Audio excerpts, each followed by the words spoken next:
Hello dear friends, welcome back to Hope English Academy. Hope you all having a great time. Bismillahirrahmanirrahim. Assalamu alaikum warahmatullahi wabarakatuh. یو ځل بیا Hope English Academy ته راغلاست. لکه څنګه چې موږ تاسو بیګنر کلاس شروع کړی دی، نو نن دغه بیګنر کلاس یو لسم درس یو لسم لیسن دی چې په دغه لیسن کې به موږ تاسو له ABC څخه دوه نور حروف راخلو چې U او V حروف دي. پر دا حروفو باندې به موږ تاسو څو لغاتونه جوړو چې د هغه لغاتونو د ریډینګ، د سپیلینګ او د رایټینګ پر اړه باندې به موږ تاسو غږیږو. نو که چېرته مو دغه ویډیو خوښه شوه، ویډیو ته لایک ضرور ورکړئ، او که څه نظر لرئ لاندې په کمنټ کې مو خپل نظر زموږ سره حتما شیر کړئ، او که چېرته دغه ویډیو څه معلوماتي ویډیو نه د ملګرو سره هم شیر کړئ. بسم الله الرحمن الرحیم. راځو موږ تاسو د U او V حروفو ته. راځو اول پر U باندې څو لغتونه زه لیکم، د هغه د ریډینګ په اړه باندې موږ تاسو غږیږو.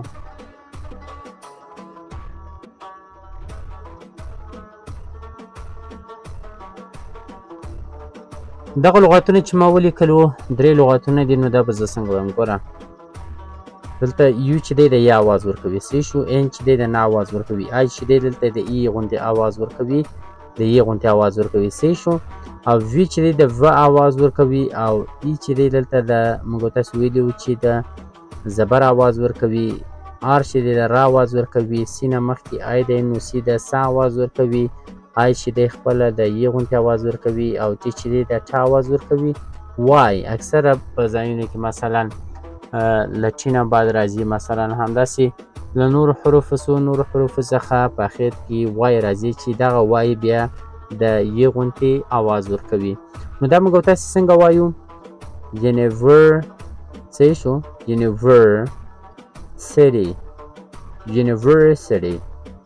U دلته چې دی د ی اواز ورکوي، صحیح شو. دغه ته مو فکر وي، نو دا موږ تاسو راځو په پښتو کې لیکو. دغه لغت ما دلته په پښتو حروفو سره ولیکلو، صحیح شو. او راځو دوهم حرف ته، دلته چې دی د ا اواز ورکوي، صحیح شو. دا چې دی د ن اواز ورکوي، دا چې دی د ک اواز ورکوي، ځکه چې مخکې ای آی او وای حروف نشته، نو دا د ک اواز ورکوي، دا د ل اواز ورکوي، په اخر کې چې دی سایلنټ دی. نو دا څنګه ویل کېږي؟ uncle. صحیح شو. په دغه ترتیب سره راځو دریم حرف ته. دا ګوره U دی د ا اواز ورکوي، دا M دی د م اواز ورکوي، دا ب دی د B دی د ب اواز ورکوي، R دی د ر اواز ورکوي، E دی د ی غوندې اواز ورکوي، صحیح شو.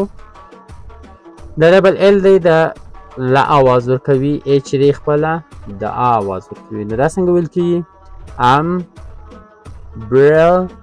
umbrella. مکمل څنګه ویل کېږي؟ umbrella چترۍ ته ویل کېږي. راځو په پښتو کې هم لیکو. دغه به زه په پښتو کې هم درته ولیکم. uncle.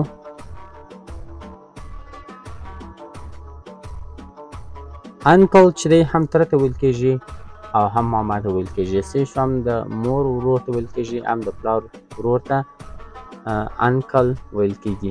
اوس راځو وي ته. پر وي باندې زه همداسې درې لغاتونه لیکم چې د هغه د ریډینګ په اړه باندې موږ تاسو غږیږو. فرض مثال موږ تاسو دلته یو څوک یو لغت لیکي په دغه ترتیب سره.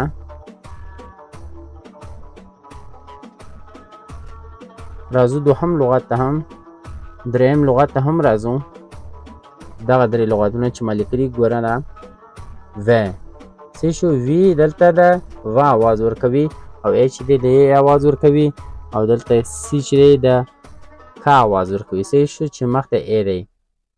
ای چې دلته خپله د ای اواز ورکوي، او دغه درې حروف څلور حروف چې دي دا د شن اواز ورکوي په ترتیبي حروفو کې موږ تاسو ویلي وو. نو دا څنګه ویل کېږي؟ vacation. صحیح شو. vacation. او راځو دوهم لغت ته. راځم دغه vacation په پښتو کې هم لیکم.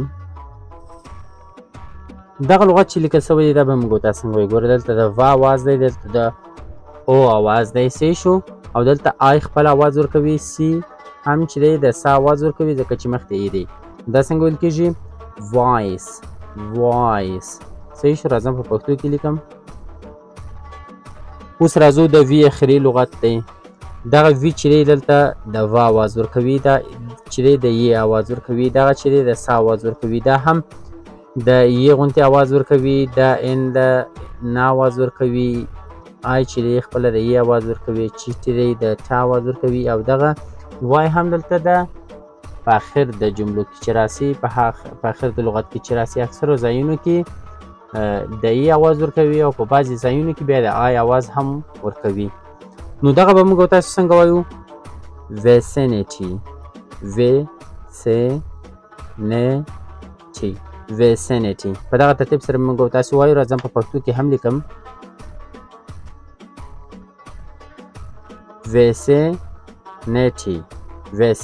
هغه انګلیسي لغتونه چې پر انګلیسي حروفو باندې لیکل شوي دي تاسو به بیرته په پښتو باندې ولیکئ، په پښتو حروفو باندې، او دغه چې په پښتو حروفو باندې لیکل شوي انګلیسي لغتونه دي بیرته به تاسو په انګلیسي باندې ولیکئ.